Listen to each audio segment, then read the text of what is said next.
Now, Pakistan is facing a deepening poverty crisis with rising economic inequality and falling real income across the country. The latest government estimates show that more people are slipping below the poverty line than at any time in recent years.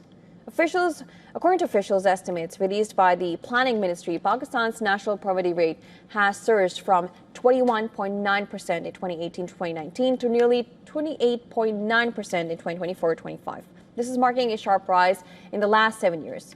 Rural poverty jumped from 28.2% to 36.2%, while urban poverty climbed from 11% to 17.4%. Now, about 70 million Pakistanis now live below the monthly poverty line, defined as $93.51 per adult per month, which is struggling to meet basic needs.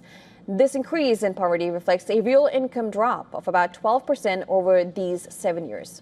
Poverty has risen across all provinces. In Punjab, it went from 16.5% to 23.3%. In Sindh, from 24% or 24.5% to 32.6%. In Khyber Pakhtunkhwa, from 28.7% to 35.3%. And Balochistan now has nearly 47% of people living in poverty.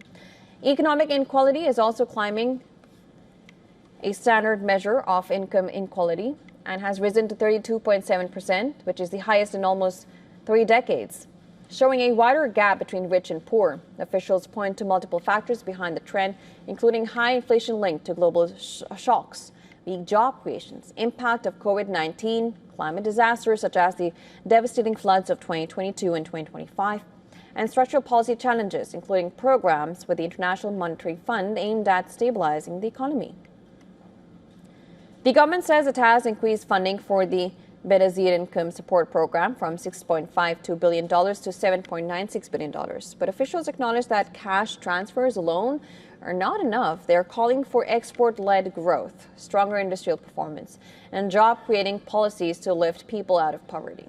These figures paint a picture which is stark. Poverty and inequality are growing at a time when many families are already struggling with rising prices and limited opportunities. Turning the tide will require not just social assistance, but sustained economic growth and jobs.